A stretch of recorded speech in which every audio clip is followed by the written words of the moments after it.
We are live. आप सभी को सादर नमस्कार। गणतंत्र दिवस की शुभकामनाएं। दधीची देहदान समिति के इस वेबिनार, जिसका विषय है त्वचा दान, आवश्यकता एवं प्रक्रिया, में आपका हार्दिक स्वागत। वेबिनार की शुरुआत 100 वर्ष तक स्वस्थ जीने की वैदिक प्रार्थना से करने के लिए मैं समिति की उपाध्यक्ष श्रीमती मंजू प्रभा जी को आमंत्रित करता हूं। ओम तच्चक्षुर्देवहितं पुरस्तात् शुक्रमुच्चरत् पश्येम शरदः शतं जीवेम शरदः शतं शृणुयाम शरदः शतं प्रब्रवाम शरदः शतम् अदीनाः स्याम शरदः शतं भूयश्च शरदः शतात्। ओम शांति शांति शांति। धन्यवाद मंजू भाभी। समिति ने इस कोरोना काल में अनेक वेबिनार आयोजित किए हैं। इसी श्रृंखला में आज हम त्वचा दान के विषय पर अपना ज्ञान बढ़ाने हेतु एकत्रित हुए हैं। त्वचा दान क्या होता है, ये किस प्रकार होता है, ये क्या लाभकारी, इसके क्या लाभ हैं, इसे कैसे किया जाता है, इस विषय पर अभी जनमानस में बहुत ज्यादा जानकारी नहीं है। इसके विषय में आज हमें विशेषज्ञ हमारे को बताएंगे और मेरा विश्वास है कि वेबिनार से हम इस विषय पर प्राप्त जानकारी ले सकेंगे। अब मैं आमंत्रित करता हूं हमारे अध्यक्ष श्री हर्ष मल्होत्रा जी को, जो समिति के प्रारंभ से ही जुड़े हुए हैं। लगभग 16 वर्ष तक महामंत्री का दायित्व निभाने के बाद वे 3 वर्षों से हमारे अध्यक्ष हैं। वे पूर्व में पूर्वी दिल्ली के पार्षद रहे हैं, ईडीएमसी के मेयर रहे हैं,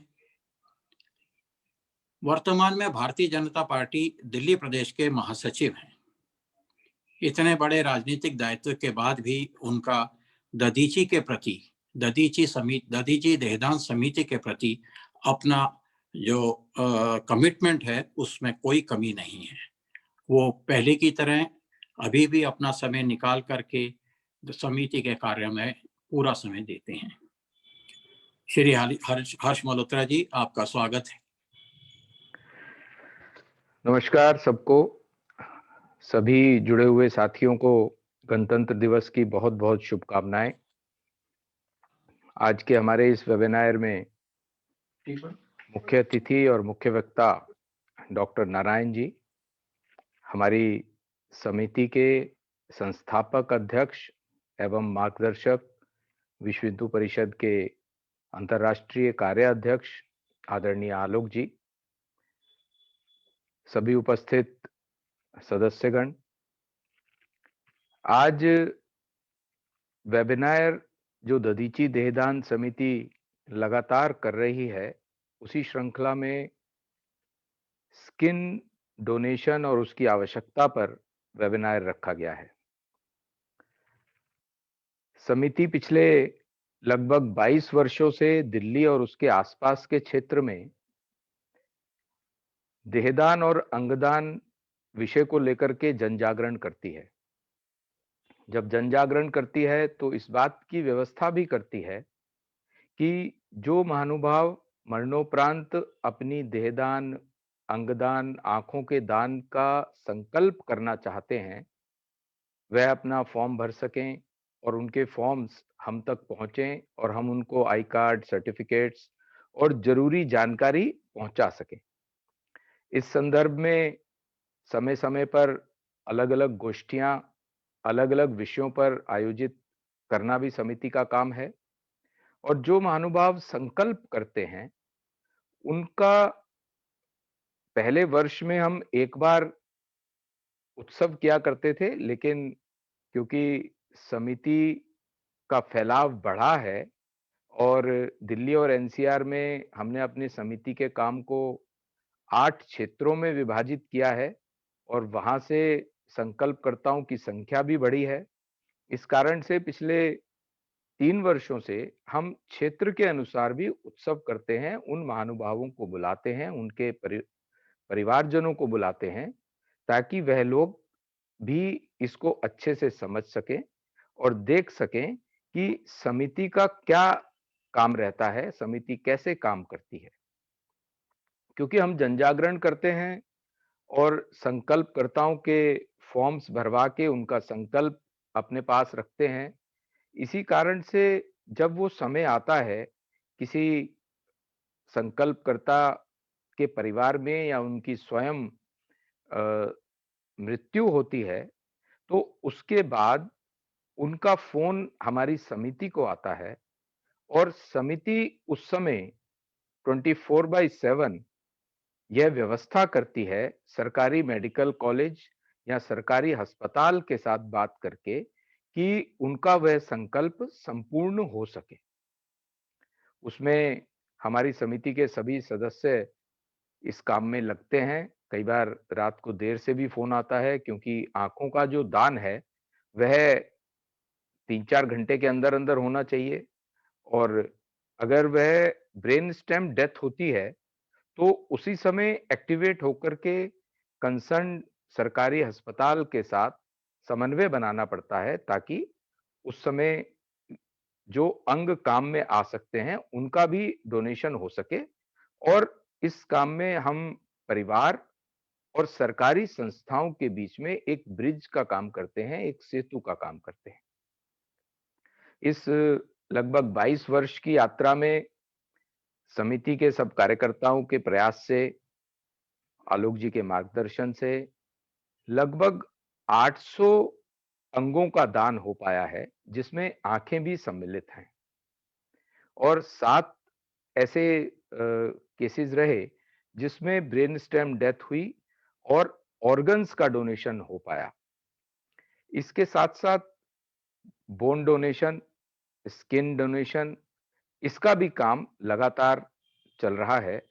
और जो देहदान एक बहुत बड़ी आवश्यकता है मेडिकल फ्रेटर्निटी के लिए, मेडिकल स्टूडेंट्स के लिए, जो जिनके लिए मृतदेह यानी कैडेवर हम साइंस की भाषा में बात करते हैं, तो वो कैडेवर उनका फर्स्ट टीचर होता है, क्योंकि मेडिकल स्टूडेंट्स को पहले 2 वर्षों में जो शरीर की संरचना का अध्ययन करना होता है, वो केवल और केवल कैडेवर के ऊपर ही किया जा सकता है। तो ऐसे लगभग समिति के माध्यम से 300 देह का दान भी समिति करवा पाई है। और समय-समय पर जो हम गोष्ठियाँ करते हैं, पिछले दिनों कोविड के कारण से फिजिकल गोष्ठियाँ होना संभव नहीं था, तो उसमें समिति ने ये तय किया कि ये गोष्ठियाँ हम ऑनलाइन भी कर सकते हैं। हमने अभी पिछले 1 माह पूर्व बोन डोनेशन पर गोष्ठी करी थी। आज उसी श्रृंखला में हम स्किन डोनेशन पर और उसकी आवश्यकताओं पर और उसके विषय में ज़रूरी जानकारियों को लेकर के आज ये गोष्ठी कर रहे हैं, जिसमें हमारे बीच में डॉक्टर नारायण साहब उपस्थित हैं। मैं उनका बहुत-बहुत धन्यवादी हूँ, और मुझे लगता है कि इस समिति के विषय में इतनी जानकारी पर्याप्त है। बहुत-बहुत धन्यवाद। महेश जी। धन्यवाद हर जी। दधीची देहदान समिति के प्रणेता व संरक्षक श्री आलोक कुमार जी का मैं क्या परिचय दूं। समिति की शुरुआत उन्होंने दधीची देहदान समिति की शुरुआत उन्होंने अपने देहदान के संकल्प से की। आज 23 वर्षों पश्चात समिति अपने योगदान से अपना एक विशिष्ट स्थान बना चुकी है। वे पेशे से वकील हैं, दिल्ली विधानसभा के उपाध्यक्ष रह चुके हैं, राष्ट्रीय स्वयंसेवक संघ के अनेक महत्वपूर्ण दायित्व निभाए, वर्तमान में विश्व हिंदू परिषद के कार्याध्यक्ष हैं और राम मंदिर निर्माण में इनकी आत्मा और शरीर दोनों पूर्ण रूप से लगे हैं। आलोक जी से निवेदन है कि वो हमारा मार्गदर्शन करें। श्री आलोक जी। धन्यवाद आदरणीय डॉक्टर नारायण, श्री हर्ष मल्होत्रा जी, महेश जी, सुधीर जी और वेबिनार में उपस्थित भाइयों और बहनों, यह जानकर कितना संतोष होता है कि मृत्यु के बाद भी हम काम के रहेंगे। हमारी स्किन काम आएगी, हड्डियां काम आएंगी, आंखें काम आएंगी, और अगर ब्रेन डेड होकर के जाने की स्थिति आई तो सारे शरीर के अंग काम आ जाएंगे। तो जिन्होंने जीवन भर सेवा करने का व्रत लिया है,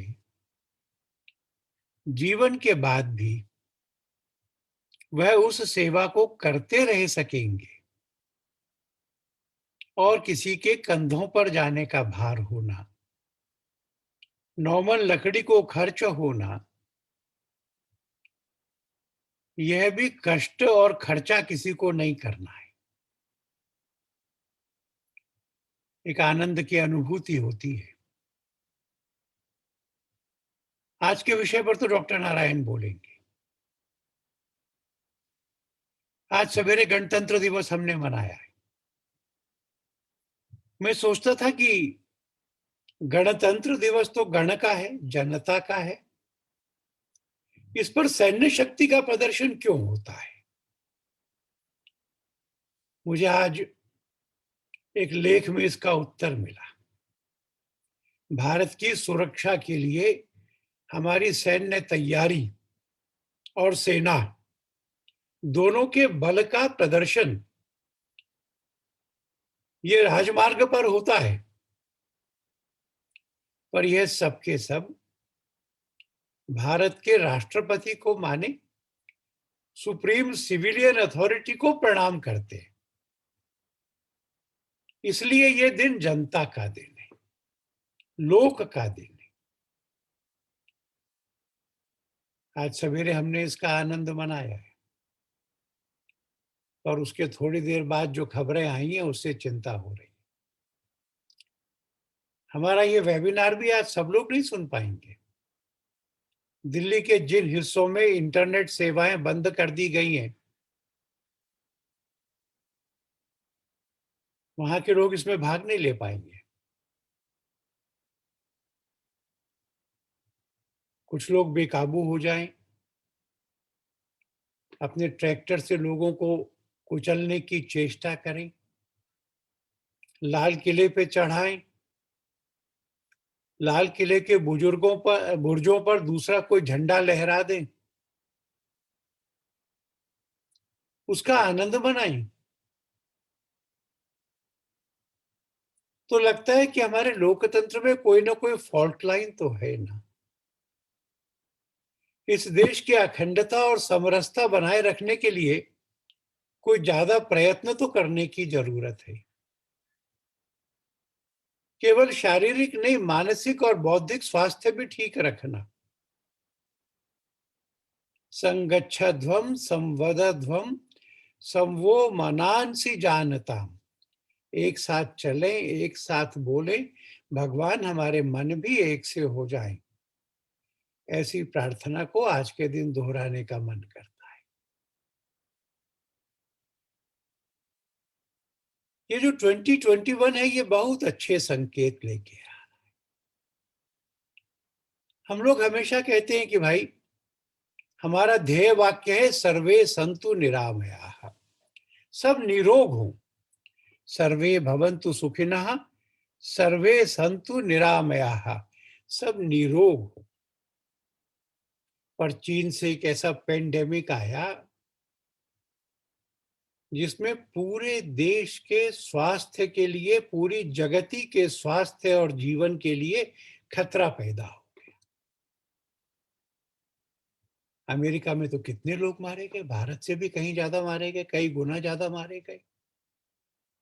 इंग्लैंड में, कनाडा में कैसा इसका नुकसान हुआ।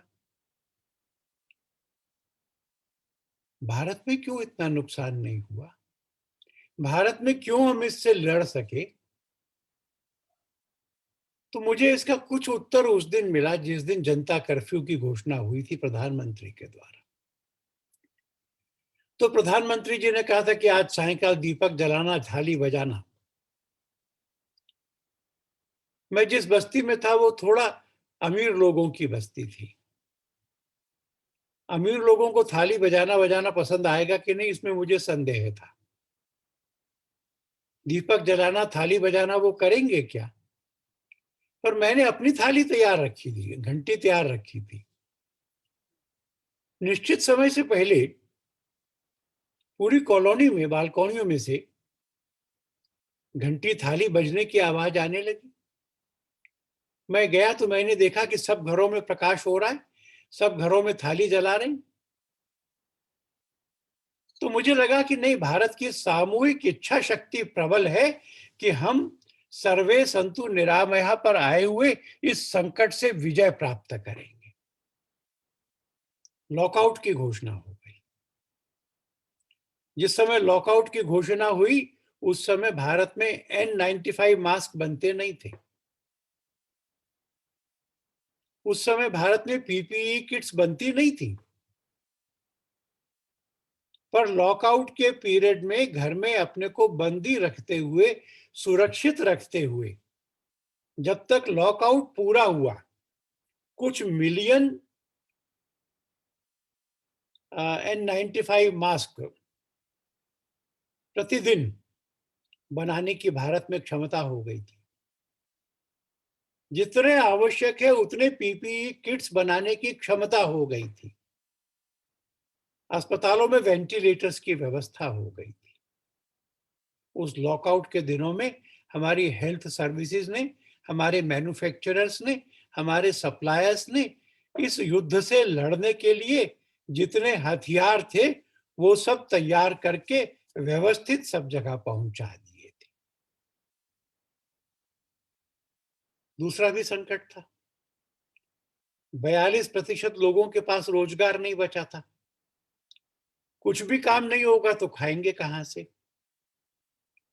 और खाने को नहीं मिलेगा तो खाने के लिए दंगे होंगे, लोग अनाज के गोदाम लूट लेंगे, ऐसा सर्विस ने कहा था। वो भी नहीं हुआ। क्यों नहीं हुआ? तो भारत की जनता ने तय करा कि कोई भूखा नहीं सोएगा। सरकार के भरोसे नहीं हो सकता था। सब लोगों ने ये विचार किया। आमतौर पर जब पेंडेमिक होता है तो लोग सोचते हैं कल पता नहीं क्या होगा, अनाज का, दालों का, सामान का भंडारण करो। ये भंडारण नहीं हुआ। लोगों ने पैसा दिया भोजन कराने के लिए। लोगों ने कच्चा राशन दिया भोजन कराने के लिए। लोगों ने अपने भोजन के साथ में 4 लोगों का खाना बना के भेजना शुरू किया। इस संकल्प इस संकल्प के साथ में कि कोई भूखा नहीं सोएगा। और फिर सचमुच ऐसा हुआ कि भारत में बाकी सब कष्ट हुए।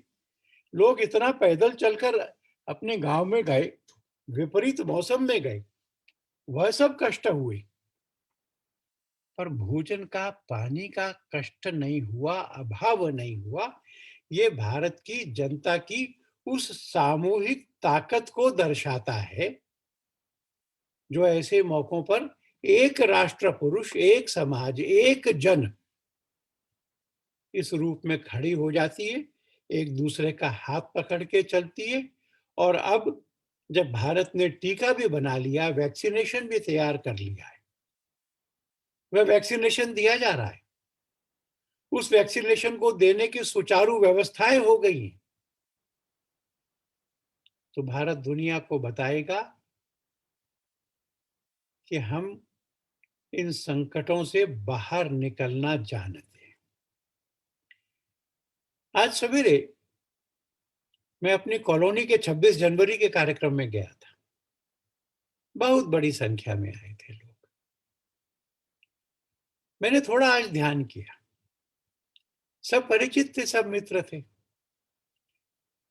पर किसी ने भी आज हाथ मिलाने के लिए हाथ नहीं बढ़ाया। गले मिलने की तो बात ही नहीं थी। वर्षानुवर्ष जिनसे गले मिलते थे वह भी नमस्कार कर रहे थे। तो जो यथायथ सावधानियां, उनका स्वभाव बन रहा है। फोटो खिंचवाते समय फोटोग्राफर कहता था जरा मास्क नीचा कर लीजिए। थोड़ा घर के खाने का स्वभाव बन रहा है। घर के खाने का मैंने इसलिए जिक्र किया कि शुरू में कुछ दिन मैंने काढ़ा पिया था, बाद में बंद कर दिया, क्योंकि काढ़े में जो होता था, तुलसी है, काली मिर्च है, लौंग है, अजवाइन है, वो सबका सब तो रसोई के मसालों में होता है। अपनी रसोई माने एक छोटी मोटी आयुर्वेद शाला है। तो कुछ भारतीय पद्धतियों पे लौट कर आना, अपनी रसोई, अपना नमस्कार, घर आना तो खाने के पहले हाथ मुंह धोना, ये भारत की आदत में था ना 20 साल पहले तक। तो बीमारी से जीतेंगे और बीमारी से जीतने के बाद में अपने जीवन और शरीर को स्वस्थ रखेंगे, इसकी पूरे देश में आज आशा जागी है। इसका मुझे आनंद है। ये दिन हमारे लिए थोड़ा कठिनाई के रहे। सरकार के बहुत सारे नियम ऐसे थे और वो नियम उचित थे कि जिन लोगों ने जीवन काल में संकल्प किया कि हमारी मृत्यु के बाद हमारा कैडेवर डोनेट करना, हम उनकी ये इच्छा सब जगह पूरी नहीं कर पा रहे थे। थोड़ा सुधीर जी लाठी बाठी घुमा के कुछ लोगों को तैयार करके शरीर दान करते थे, दिल्ली के बाहर भी करते थे। कश्मीर के अनंतनाग में जहां नया सरकारी मेडिकल कॉलेज खुला है, वहां उन्होंने देह भेजी है। पर प्रत्येक देह के साथ में एक संकट भी जाता था, और वो संकट ये होता था कि आज तुमने देहदान कर दिया, अपने परिवार में सब जगह पर ये सूचना कर दी कि हमने इनका देहदान कर दिया है। अस्पताल ने अगले दिन परीक्षण किया और अगर वह कोविड से ग्रस्त निकला तो उसके शरीर का संस्कार हो जाएगा। डॉक्टरों ने भी कहा कि यह सुरक्षित नहीं है देना शरीर। आपने 100 शरीर दान किए, 99 ठीक रहे, पर एक भी शरीर अगर कोविड से प्रभावित विद्यार्थियों के हाथों में चला गया तो वो तरुण विद्यार्थियों के जीवन के लिए संकट पैदा हो। हम जानते हैं कितना कष्टकर था हमारे लिए कुछ दिन के लिए इसको स्थगित करना कि हम देहदान रजिस्टर करेंगे, पर इन दिनों में जिसकी मृत्यु होगी उसका देहदान करके किसी संभावित या आशंकित खतरे से में हम नहीं डालेंगे। अब जैसे जैसे निरामय भारत की ओर बढ़ रहे हैं, तो मुझे लगता है ये संकट जल्दी समाप्त होगा और जो लोग संकल्पित हो रहे देहदान के लिए, उनमें से कोई जाता है तो उसकी देह को हम पुनः दान कर सकेंगे। आज का विषय महत्वपूर्ण है। पिछली बार जब मैं वेबिनार में गया था तो एक व्यक्तिगत निराशा थी मुझे। वो निराशा ये थी कि बताया गया कि जो 45-50 साल तक के व्यक्ति जाते हैं उनकी बोन्स डोनेशन के काम आती है। तो मुझे लगा कि मेरी बोन्स काम नहीं आएंगी। आज मेरे लिए अच्छा लग रहा है सुनना, मैं ध्यान से सुनूंगा, क्योंकि मुझे बताया गया है कि किसी भी आयु का व्यक्ति जाए, कोई टेस्ट वेस्ट भी नहीं चाहिए, सबकी स्किन काम आ जाती है।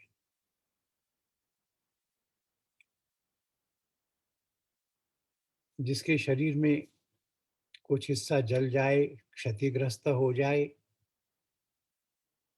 ऐसे किसी एक व्यक्ति को, किसी 2 व्यक्तियों को भी उसके जल्दी स्वस्थ होने में इस मिट्टी ने अगर मदद कर दी, मैं पता नहीं कहाँ आऊंगा, पर उसका आनंद तो मैं अभी से अनुभव करता हूँ। आंखों का दान होगा और 2 लोग इस दुनिया को और इसके रंगों को देखेंगे, इसका आनंद मैं अभी से अनुभव करता हूँ। आप इस काम को संभव बना रहे कि हम स्किन डोनेट करें। डॉक्टर नारायण, आपका बहुत बहुत धन्यवाद है। हम सब लोग इस विषय को समझेंगे। फेसबुक पर चैट में जो लोग सवाल डालेंगे, उन सवालों का भी हम उत्तर जानेंगे और फिर हम में से अधिक लोग इस बात का संकल्प करेंगे कि हमारी मृत्यु के बाद हमारी देह किसी एनाटॉमी डिपार्टमेंट की टेबल पर जाने से पहले एक बार स्किन बैंक में जाए और थोड़ी सी त्वचा हम विज्ञान को अर्पित कर सकें, उन लोगों के कष्ट कम करने के लिए जिनको कहीं किसी कारण से शरीर में जलन है। बहुत बहुत धन्यवाद डॉक्टर साहब आपका, उन दर्शकों का जो आज हमारे साथ में इसमें जुड़ रहे हैं। उत्सुकता से हम डॉक्टर नारायण की बात सुने, इसका समय आ गया है। महेश जी उनको निमंत्रित करेंगे और हम उनके विचार सुनेंगे।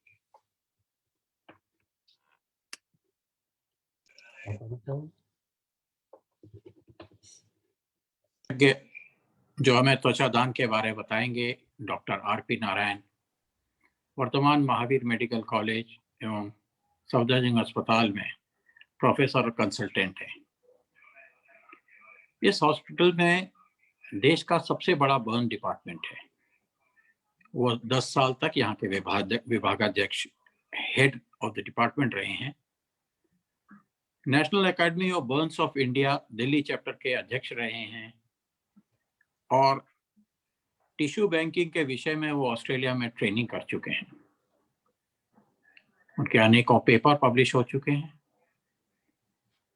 लेकिन उनका एक परिचय और भी है, वो है उनका सादगी भरा व्यवहार और स्किन डोनेशन के विषय पर कहीं पर भी बोलने जाने की इनकी इच्छा। हमारे साथ भी सिर्फ एक बारी निमंत्रण में वो राजी हुए और कहा कि मैं जरूर बोलूंगा। उनके बोलने और प्रेजेंटेशन के बाद एक क्वेश्चन आंसर्स का सेशन होगा जिसमें आपकी जिज्ञासाओं का उत्तर आपको मिल सकेगा। यह प्रश्न आशीष जी कोऑर्डिनेट करेंगे और इसमें वही प्रश्न लिए जा सकेंगे जो फेसबुक की चैट बॉक्स में होंगे। तो इसलिए यदि आपका कोई प्रश्न है तो कृपया करके उसको चैट बॉक्स में डाल दें।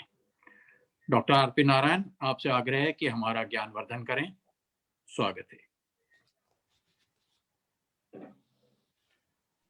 धन्यवाद। सभी देशवासियों को गणतंत्र दिवस की शुभकामनाएं एवं हार्दिक अभिनंदन। सादर आभार श्री आलोक कुमार जी का, सादर आभार श्री हर्ष मल्होत्रा जी का, श्री महेश जी का, श्री सुधीर गुप्ता जी का, जिन्होंने अपने से आमंत्रण के साथ मुझे आप सबसे बात करने का मौका दिया है। आज मैं उनके स्नेह आमंत्रण के अंतर्गत आपसे त्वचा दान या स्किन डोनेशन के बारे में बात करूंगा। ये विषय थोड़ा टेक्निकल है, लेकिन मैं इसको अपने तरफ से जनमानस की भाषा में, सरल भाषा में रखने का प्रयास करूंगा। लेकिन अगर फिर भी मैं इस प्रयास में सफल नहीं हो सका तो उसके लिए मेरे क्षमा याचना।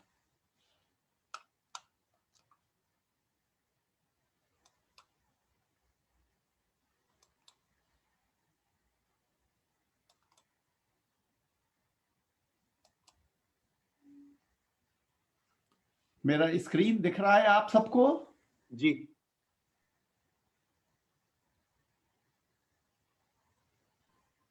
डॉक्टर साहब अच्छे से दिख रहा है।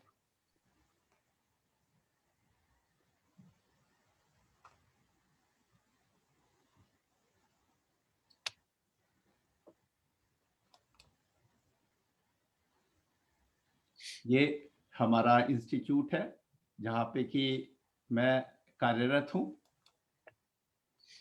आज हम अंगदान के बारे में बात करना चाहते हैं। अंगदान, इसे हम महादान भी कहते हैं। दान देना एक बहुत पुरानी भारतीय परंपरा है। हमारे पौराणिक ग्रंथों में दान के विभिन्न प्रकार बताए गए हैं। ये आर्थिक, मानसिक, भौतिक, बहुत ढेरों सारे प्रकार हैं जिसके द्वारा हम दान करते हैं।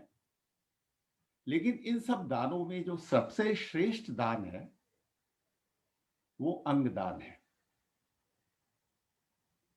हमारे प्राचीन ग्रंथों में अनेकों उदाहरण हैं अंगदान के लिए।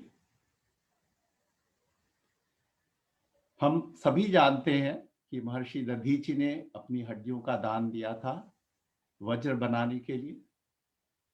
एकलव्य ने अपने गुरु को अपने अंगूठे का दान किया था।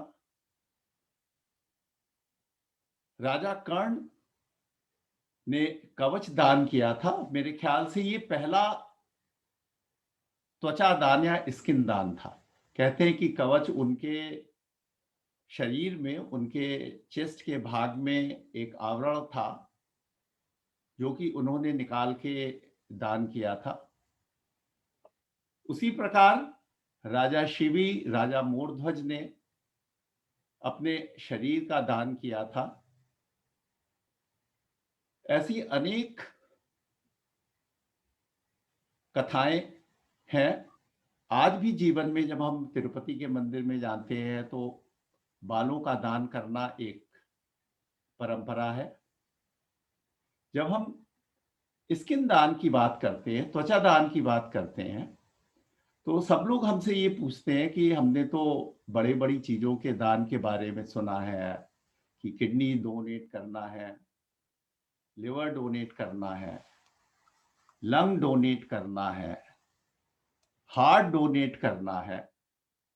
ये त्वचा का दान क्या है और त्वचा क्यों दान की जाती है? त्वचा का क्या काम है?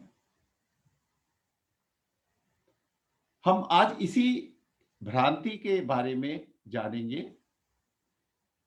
जिस चीज को हम बहुत ही हल्के में लेते हैं वो हमारे लिए क्या करती है, इस चीज को हम समझेंगे और फिर त्वचा दान की क्या प्रक्रिया है उसके बारे में बात करेंगे। तो हम अपना बातचीत शुरू करने के पहले 2-3 टेक्निकल टर्म बताना चाहेंगे। जब हम त्वचा या स्किन किसी दूसरे मनुष्य से लेते हैं तो उसको हम होमोग्राफ्ट कहते हैं। जीवित व्यक्ति से लिया हुआ ग्राफ्ट लाइव डोनर ग्राफ्ट कहलाता है। मृत व्यक्ति से लिया हुआ ग्राफ्ट कैडेवर ग्राफ्ट कहते हैं। और जब हम अपने शरीर से ही त्वचा को निकाल के अपने ही शरीर में दूसरी जगह पे लगाते हैं तो उस ग्राफ्ट को ऑटोग्राफ्ट बोलते हैं। कुछ विशेष परिस्थितियों में हम जानवरों से भी त्वचा लेके इस्तेमाल करते हैं, उसे हम जीनोग्राफ्ट कहते हैं।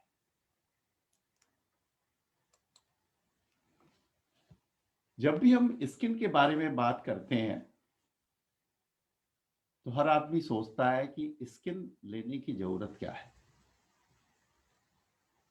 स्किन के डोनेशन की क्या जरूरत है, स्किन का ऐसा कौन सा बड़ा काम है।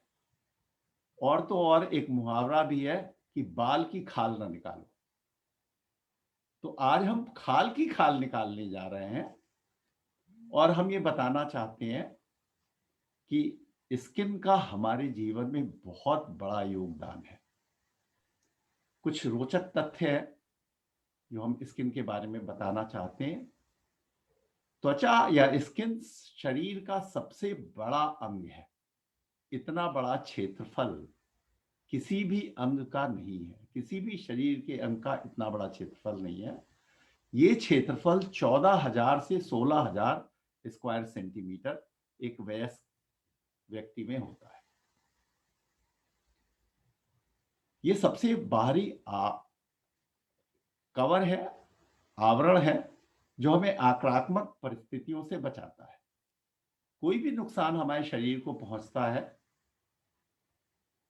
उसका सामना सबसे पहले हमारा स्किन करता है। अगर ठंडी हवा चली उसको रोकने का काम, कोई प्रदूषण उसको रोकने का काम, कोई भी चोट लगती है उसको रोकने का काम, और तो और ये शरीर में कोई भी अगर हम क्रियाकलाप करते हैं, कोई सर्जरी करना चाहते हैं, तो स्किन की इंटीग्रिटी को बिना डैमेज किए हुए या स्किन को बिना काटे हुए हम नहीं पहुंच सकते हैं। हमारे पेट में कोई रोग है, हमें उसे ठीक करना है, तो हम पहले स्किन काटेंगे और स्किन काट के भीतर जाएंगे। और तो और ये देखिए कि जब भी हमें इलेक्ट्रिक करंट लगता है या बिजली का करंट लगता है, तो ये स्किन ही सबसे पहला ऑर्गन है जो कि उसको रोकने की कोशिश करता है और सबसे ज्यादा प्रतिरोधक क्षमता या प्रतिरोध करता है करंट के शरीर के भीतर जाने में। ये विटामिन डी की फैक्ट्री है। शरीर में केवल विटामिन डी स्किन में ही बनता है और कहीं हमारा बॉडी का कोई भी ऑर्गन स्किन विटामिन डी नहीं बनाता है। और घाव भरने की तो क्षमता ही इसकी अद्भुत है, जो कि और किसी भी उसमें नहीं मिलती है।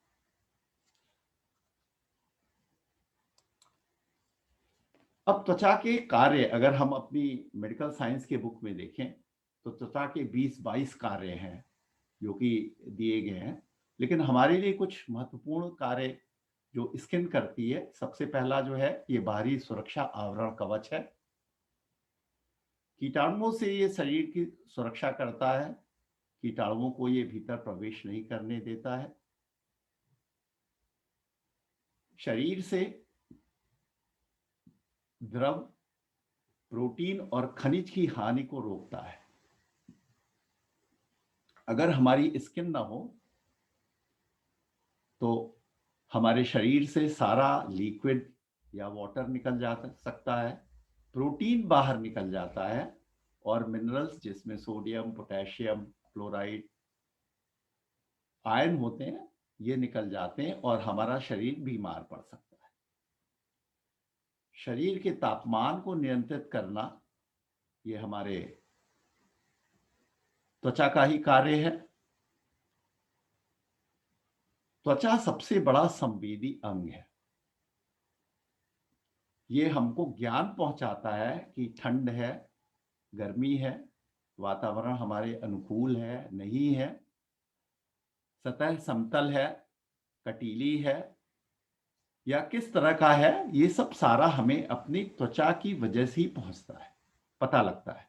अगर हम ये त्वचा हटा दें वहां से तो हमारा शरीर संवेदी अंग नहीं रह जाता है।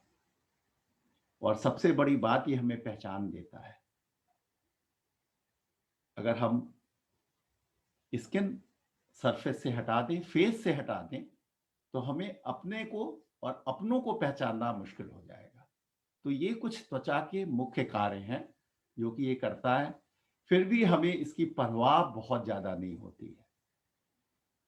जब हमें कहते हैं कि घाव भरने में त्वचा का कोई जवाब नहीं है, न जाने कितने छोटे मोटे कट फट लगते रहते हैं और जिनकी हम परवाह नहीं करते वो अपने आप भर जाते हैं। तो त्वचा जो है एक रियली बहुत ही अमेजिंग ऑर्गन है। मेडिकल साइंसेस में मेडिसिन को दो हिस्से में बांटा गया है, एक इंटरनल मेडिसिन और एक एक्सटर्नल मेडिसिन। एक्सटर्नल मेडिसिन किसे कहते हैं?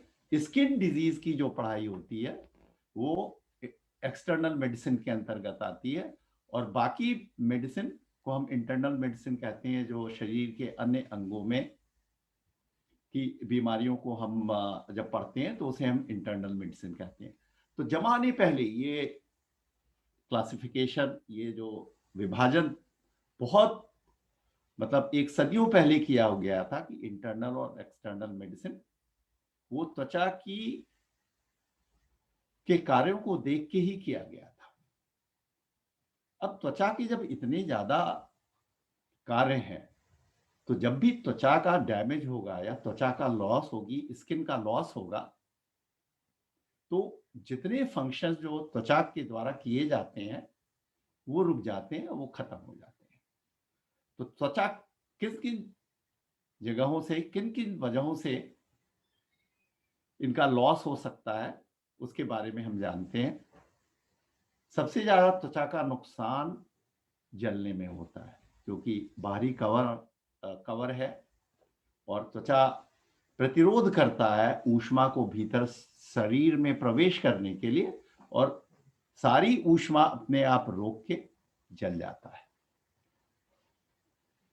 चोट लगने पे, जैसे पहिए के नीचे हमारा कोई अंग आ जाता है, तो त्वचा खिंच के निकल जाती है, जिसको हम अवल्शन इंजरी भी कहते हैं या डीग्लविंग इंजरी कहते हैं। कभी कभी बाल हमारे अगर किसी घूमते हुए पट्टे में आ जाते हैं, चलती हुई मशीन में आ जाते हैं, तो सारा का सारा हमारे सर का स्किन खिंच जाती है, तो वो भी डीग्लविंग इंजरी या अवल्शन इंजरी होती है। जब त्वचा के ऊपर कोई चोट पहुंचती है तो शरीर के भीतरी अंगों पर तो प्रभाव पड़ता ही है, वहां त्वचा भी कुचल जाती है, तो उसको हम क्रश इंजरी कहते हैं। कैंसर और सर्जरी में ऑपरेशन द्वारा काट के हम स्किन भी हटाते हैं, कभी कभी स्किन काफी मात्रा में हटानी पड़ जाती है। कुछ रोग ऐसे होते हैं जहां पे कि स्किन को बहुत ही नुकसान पहुंचता है। एक एपिडर्मल नेक्रोलिसिस होती है, उसमें त्वचा काफी बड़े हिस्से में निकल जाती है। और कुछ जन्मजात रोग होते हैं जिसको हम स्कार्लेट बेबी सिंड्रोम कहते हैं। जब बच्चे पेट से पैदा होते हैं तो काफी बड़े हिस्से में स्किन नहीं होती है। तो ये कुछ ऐसे ही परिस्थितियां हैं, ऐसी स्थितियां हैं जहां की त्वचा नहीं होती है। जब भी त्वचा का लॉस होता है तो घाव बनता है, बल्कि घाव को हम इसी तरह से परिभाषित करते हैं कि त्वचा या एपिडर्मिस का लॉस होना या कवर का लॉस होना घाव बनने की शुरुआत है। अब कितनी बड़ी स्किन का लॉस हुआ है उतना ही बड़ा घाव बनेगा। अगर स्किन थोड़ा सा लॉस हुआ है तो छोटा घाव बनेगा। अगर स्किन का लॉस ज्यादा हुआ है तो बहुत बड़ा घाव बनेगा। बर्न में हम इसे प्रतिशत के रूप में लिखते हैं। अगर आप देखें तो कोई भी बीमारी ऐसी नहीं है जिसमें कि हम आगे नंबर लगाते हैं, लेकिन बर्न में हम नंबर लगाते हैं कि 10% बर्न है, 20% बर्न है, 30% बर्न है, 35% बर्न है, 40% बर्न है। इसका मतलब ये है कि शरीर का कितना प्रतिशत हिस्सा जल गया है। अगर पूरे शरीर का क्षेत्रफल 100% है तो अगर 40% हिस्सा जल गया है तो हम कहेंगे कि बर्न 40% हो गया है। अब इसे नापने का क्या तरीका है?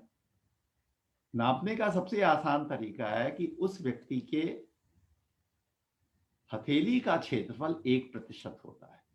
तो अब हम इससे का अंदाज लगा सकते हैं कि अगर हमारा स्किन का लॉस है कितना बड़ा है, 1%, 2%, उसके द्वारा हथेली के साइज से हम आसानी से पता कर सकते हैं।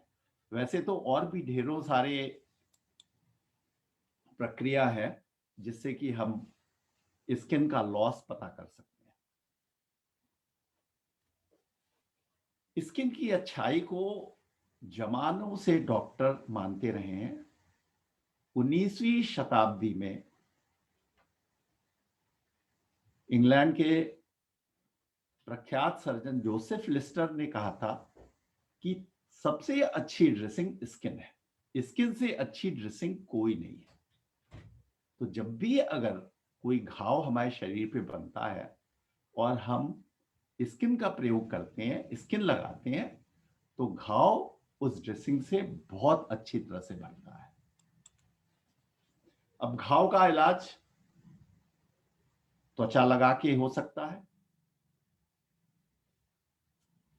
हम ज्यादातर जब हमारे पास स्किन उपलब्ध नहीं होती है तो हम पट्टी द्वारा उसका करते हैं, और मेजॉरिटी सिचुएशंस में हम पट्टी द्वारा, छोटे घाव में पट्टी द्वारा उसका उपचार करते हैं और घाव कुछ दिनों में भर जाता है। लेकिन अगर घाव का साइज बहुत बड़ा है तो उस घाव के भरने में समय बहुत लगता है और डिफॉर्मिटी हो जाती है, कॉन्ट्रैक्चर हो जाते हैं, या हम कहते हैं वो हिस्सा जुड़ जाता है, जोड़ जाते हैं, स्किन एक जगह इकट्ठी हो जाती है।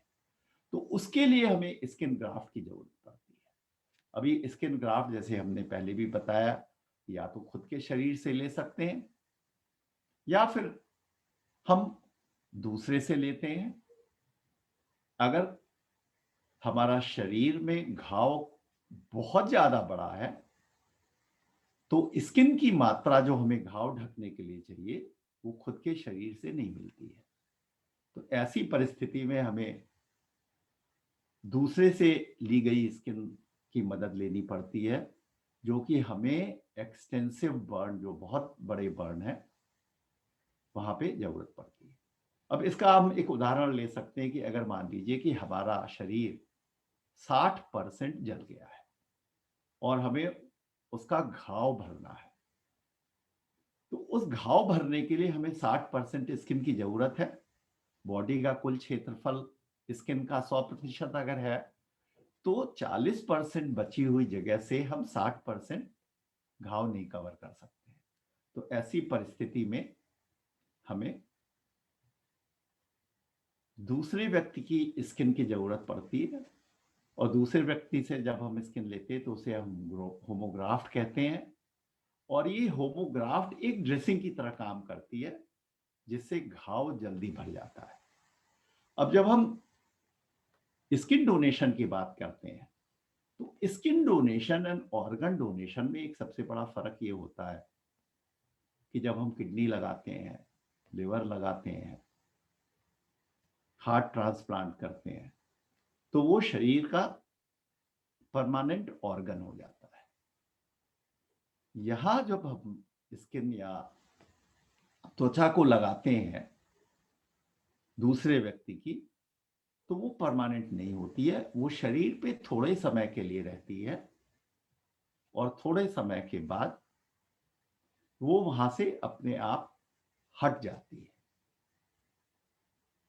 इसलिए हम उसको ड्रेसिंग की तरह कहते हैं, या हम कहते हैं कि जो हम होमोग्राफ्ट इस्तेमाल करते हैं वो टेम्पोररी कवर होता है। तो ये एक सबसे बड़ा अंतर है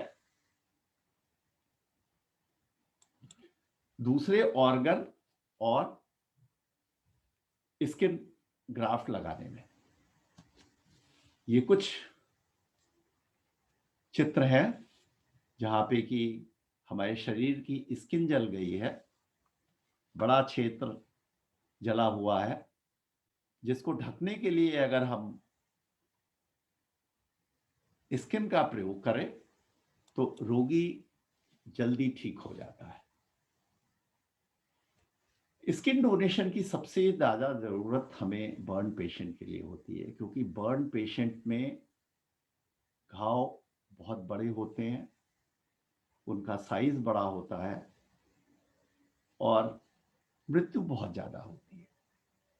अगर हम अपने देश की बात करें तो ये अनुमान लगाया गया है कि प्रति वर्ष हमारे देश में 60 से 70 लाख मरीज जल जाते हैं।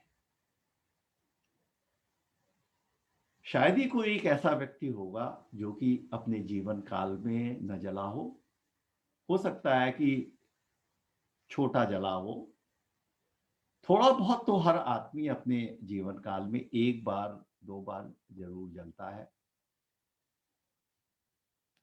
तो 60 से 70 लाख व्यक्ति हर साल जलते हैं, उसमें से 10%, 6 से 7 लाख व्यक्ति को अस्पताल की जरूरत होती है या डॉक्टर की जरूरत होती है। उन्हें जो ट्रीटमेंट के लिए, क्योंकि उनके घाव ज्यादा बड़े होते हैं, तो उन्हें अस्पताल जाने की जरूरत होती है।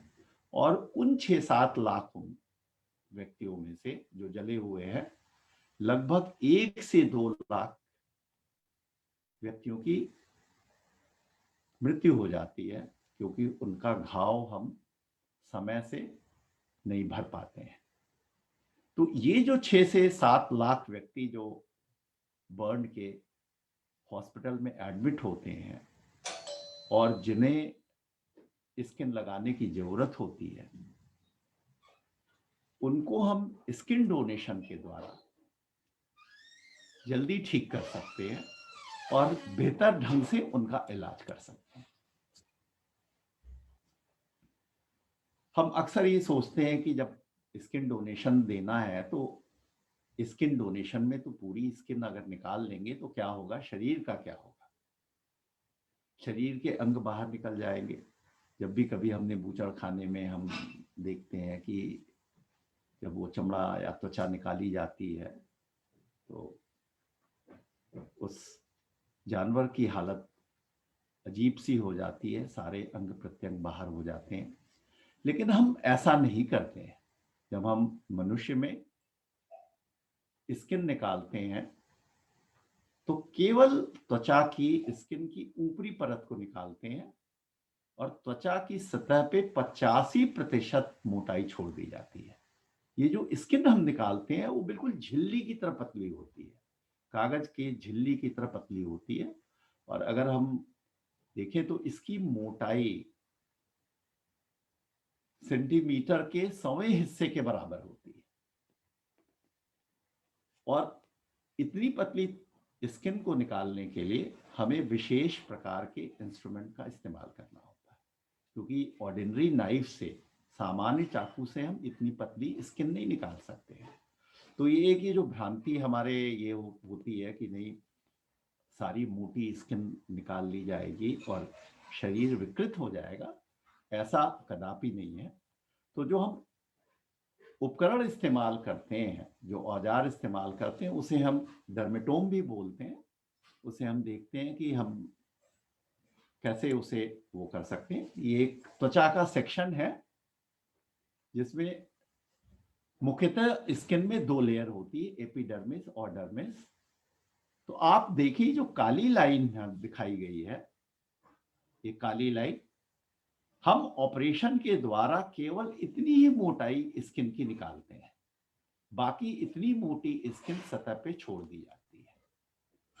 अगर हम जीवित व्यक्ति में निकालते हैं तो ये हिस्सा जहां से हम स्किन निकालते हैं वो अपने आप भर जाता है, जैसा कि हम ऑटोग्राफ्टिंग में करते हैं या प्लास्टिक सर्जरी के ऑपरेशन में करते हैं कि स्किन का एक पतला हिस्सा निकाल के हमने लगा दिया। तो ये प्रश्न एक स्वाभाविक उठता है कि जहां से स्किन निकाली गई उस जगह का क्या होता है। वो अपने आप 3 हफ्ते के भीतर भर जाती है। लेकिन ये भरने की समस्या कैडेवर डोनेशन में या ब्रेन डेड लाइव इंडिविजुअल में नहीं होती है। ये उपकरण जो हम इस्तेमाल करते हैं वॉटसन डर्मेटोम है, इसके द्वारा हम स्किन की पतली लेयर निकालते हैं। और ये एक दूसरे तरह का डर्मेटोम है जो कि बिजली से चलता है, इसके द्वारा भी हम स्किन की लेयर निकालते हैं। अब एक ये छोटा सा वीडियो है जिसमें कि आप ये देख सकते हैं कि स्किन कैसे निकाला जा रहा है। ये लिविंग इंडिविजुअल में, ये जीवित व्यक्ति में ये निकाला जा रहा है। सबसे पहले ये घुटने के ऊपर का हिस्सा है पैर का, जिसके कि पहले उसके ऊपर लुब्रिकेशन किया जाता है और फिर स्किन डर्मेटोम से धीरे धीरे करके एक पतली सतह स्किन की निकाली जाती है। ये देखिए बिल्कुल झिल्ली की तरह ये स्किन होती है। और अगर आप देखेंगे तो सतह बिल्कुल सामान्य दिख रही है नीचे की तरफ, केवल ऊपरी हिस्सा निकाला जा रहा है और कोई भी विकृति उत्पन्न नहीं हो रही। अब ये देख सकते हैं कितनी पतली स्किन, कागज से भी पतली स्किन है, बिल्कुल झिल्ली की भांति। तो यही इसी तरह से हम स्किन निकालते हैं, चाहे वो कैडेवर डोनेशन में हो चाहे वो लिविंग डोनर हो। एक बहुत ही पतली स्किन निकाली जाती है।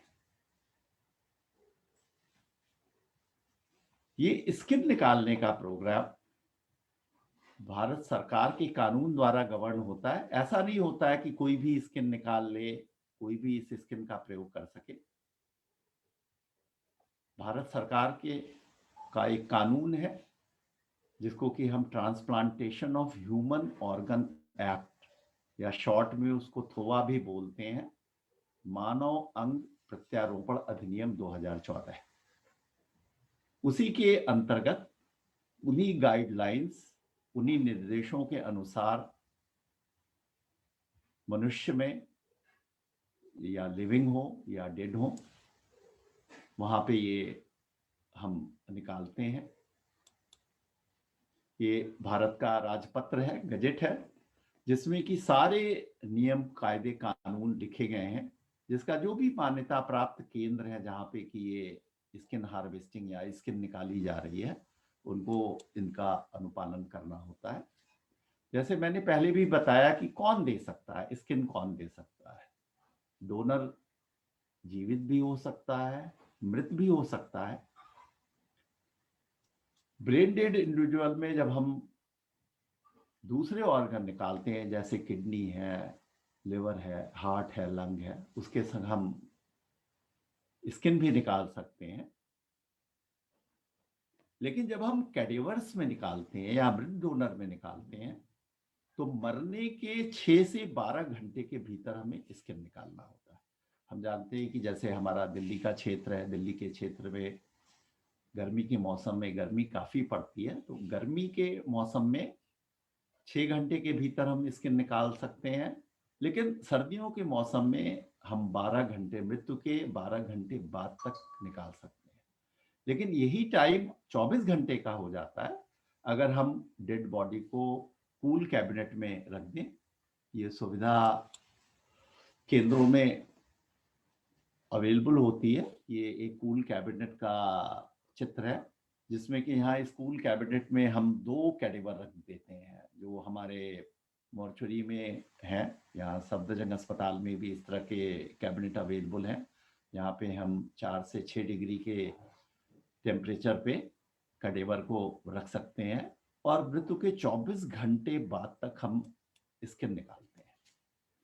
अब दान देने के लिए कुछ जरूरी बातें याद रखनी होती हैं। जहां तक जब हम मृत की बात करते हैं कि कैडेवर डोनेशन होना है, तो हम ये कोशिश करते हैं कि व्यक्ति की प्राकृतिक मौत हो, मेडिको लीगल केस ना हो, और व्यक्ति उसके पहले स्वस्थ हो, HIV, हेपेटाइटिस या यौन संचारित रोग से न प्रभावित हुआ हो, सेप्सिस ना हो, उसे कोई कैंसर ना हो, चर्म रोग नहीं हो, कोई जॉन्डिस या पीलिया नहीं हो, और ड्रग एडिक्ट नहीं हो।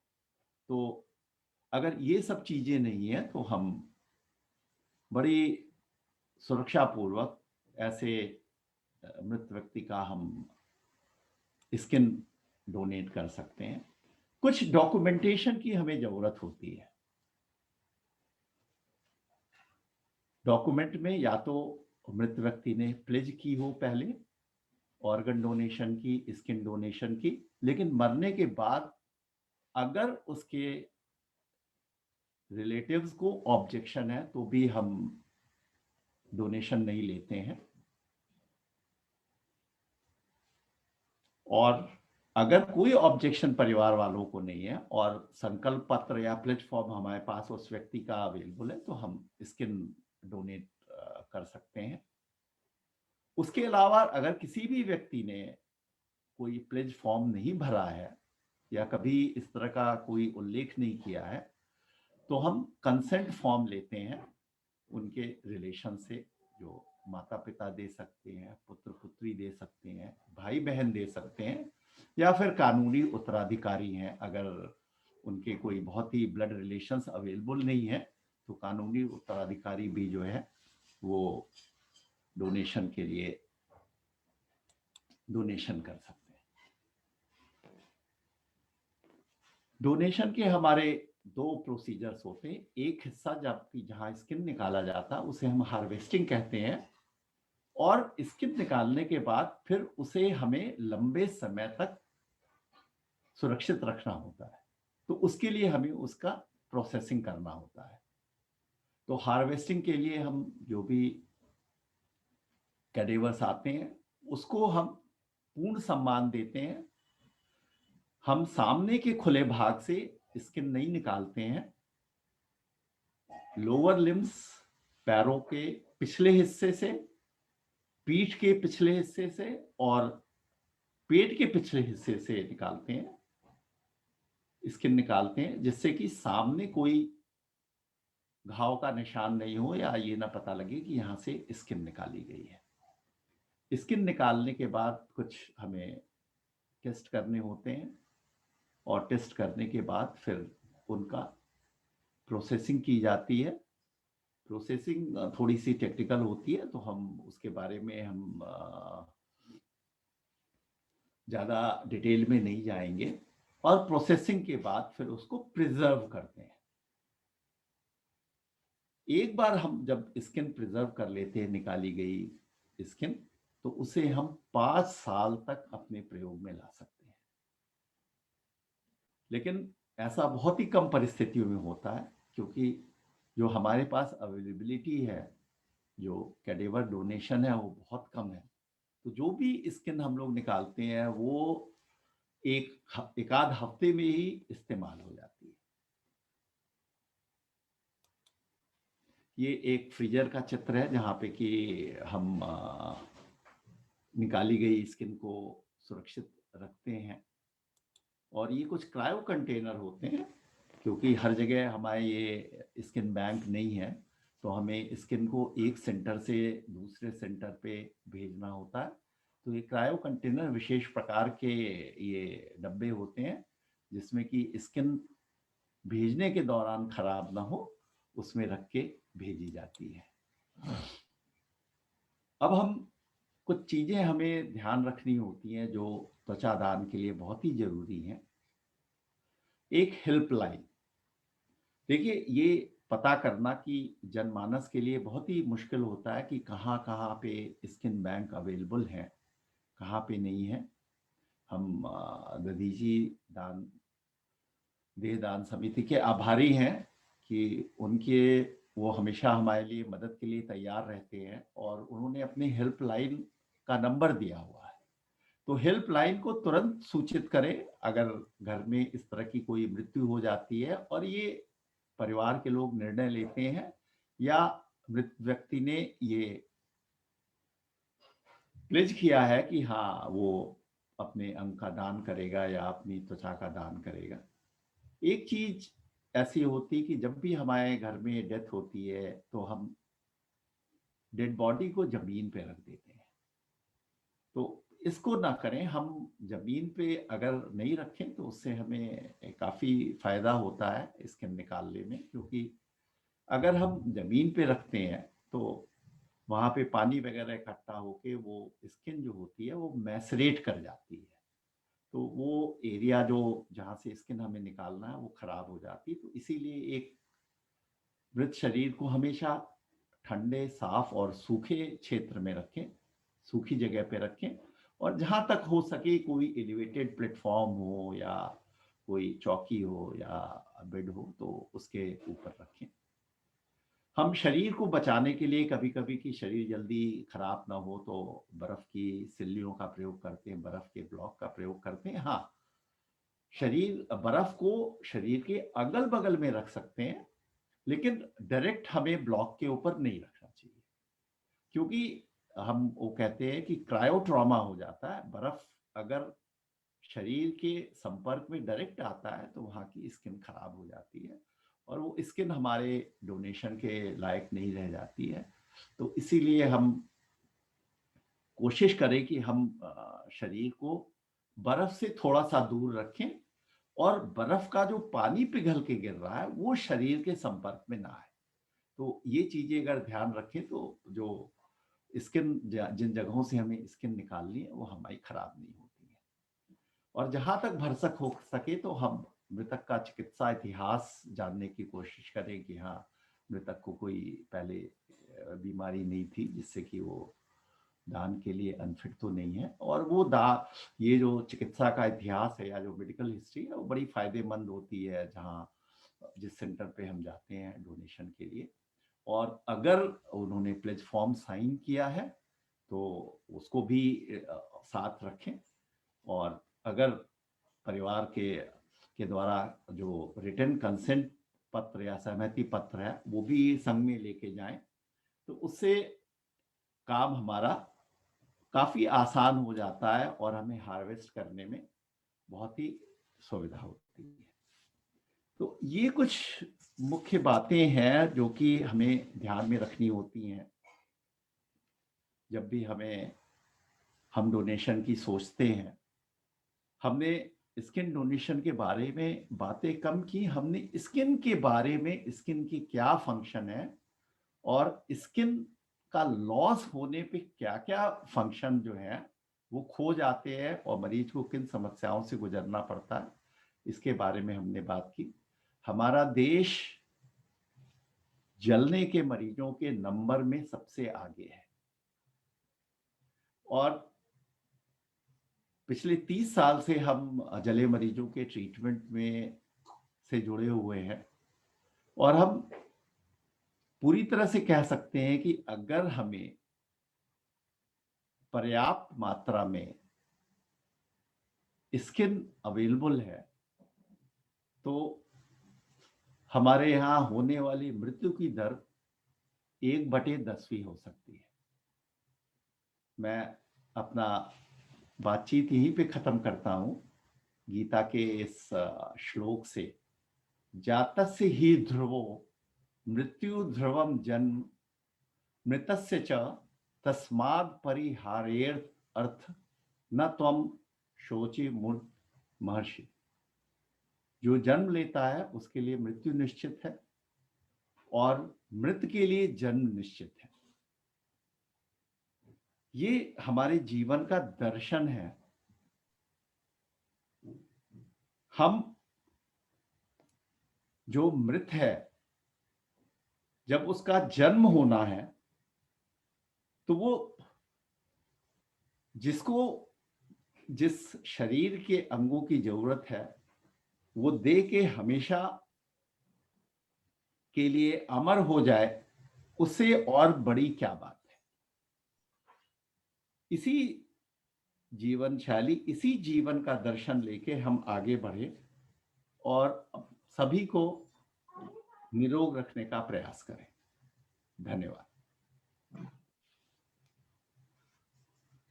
बहुत बहुत धन्यवाद सर। सर इस फेसबुक लाइव में हमें लगभग 150 कमेंट्स आए हैं। ज्यादातर कमेंट्स में यही लिखा है कि बहुत कॉम्प्रिहेंसिवली सब्जेक्ट कवर हुआ है और बहुत आसान भाषा में सब्जेक्ट कवर हुआ है। 2-3 क्वेश्चंस मैं आपसे पूछ लेता हूं जो आए हैं हमारे फेसबुक चैट पर। एक शशि चंद्रा जी का प्रश्न है कि वो 78 इयर्स की हैं, तो क्या वो डोनेट कर सकती हैं स्किन? हाँ जी, बिल्कुल डोनेट कर सकते हैं। इसमें उम्र की कोई वो नहीं होती है। जैसे ब्लड डोनेशन के लिए कुछ उम्र का वो होता है, वो जी जी किसी भी अवस्था में डोनेट किया जा सकता है। अगर कोई स्किन डिजीज नहीं है तो वो डोनेशन के लिए बिल्कुल सुटेबल है। जी। संध्या सक्सेना जी का भी यही प्रश्न था कि किस उम्र तक कर सकते हैं, तो वो आपने बता दिया है।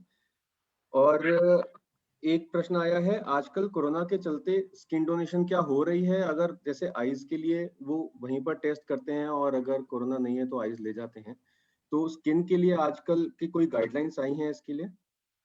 नहीं, स्किन के लिए ऐसी कोई गाइडलाइंस नहीं आई है, लेकिन अगर मरीज की मृत्यु कोरोना से हुई है तो जैसा अभी आलोक कुमार जी ने भी बताया था, तो कोरोना के समय जो डोनेशन सेंटर है या जो हमारे केंद्र है वहाँ पे हम स्किन डोनेशन की थोड़ी सी मनाही रखते हैं कि नहीं वो नहीं हो, क्योंकि फिर वो बाकी उसमें फैलने का डर रहता है, क्योंकि कोरोना वायरस है और हम ये नहीं चाहते हैं कि स्किन के द्वारा वो बीमारी किसी दूसरे में फैल सके, क्योंकि वैसे भी तो इसकी संभावना बहुत ही नगण्य रहती है कि स्किन के द्वारा ये इन्फेक्शन आगे जाए। इस तरह का कोई हमारे पास स्टडी अभी अवेलेबल नहीं है, लेकिन फिर भी उसमें अवॉइड करते हैं।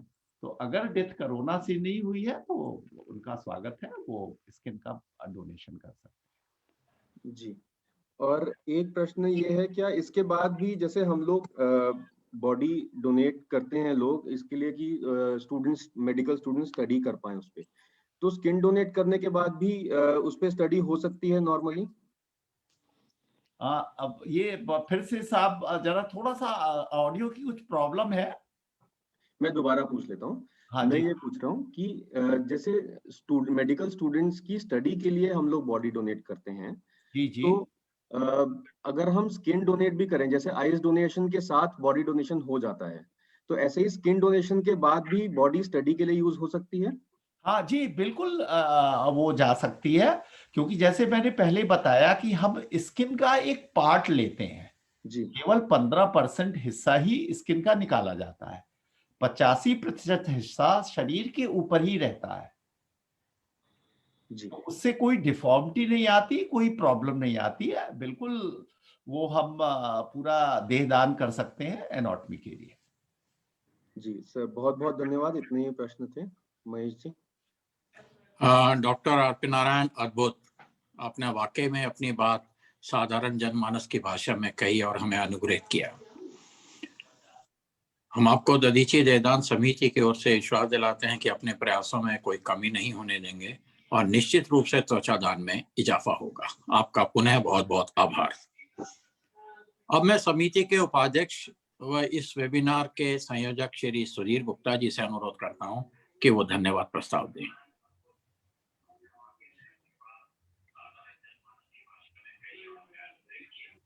धन्यवाद महेश जी। आप सभी को गणतंत्रता दिवस की बहुत बहुत शुभकामनाएं।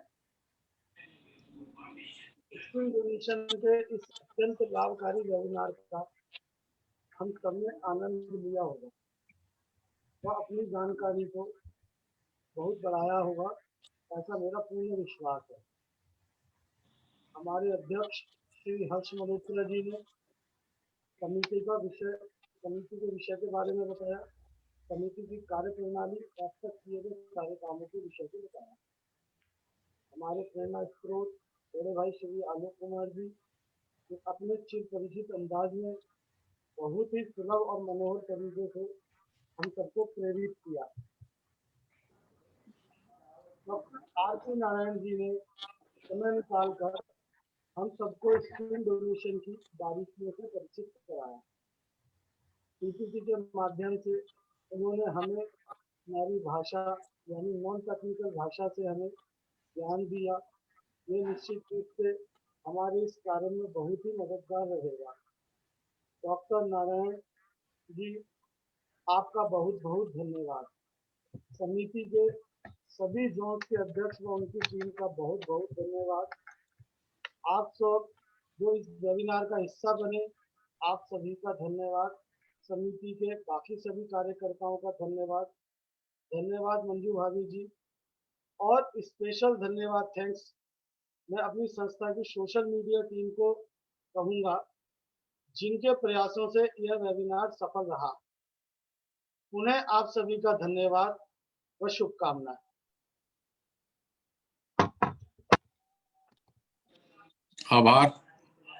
आभार सुधीर जी। अंत में शांति मंत्र के लिए मंजू भाभी से आग्रह है और इसके साथ ही कार्यक्रम समाप्त हो जाएगा। नमस्कार। ओम सर्वे भवन्तु सुखिनः, सर्वे सन्तु निरामयाः, सर्वे भद्राणि पश्यन्तु, मा कश्चित् दुःखभाग् भवेत्। ओम शांति शांति शांति।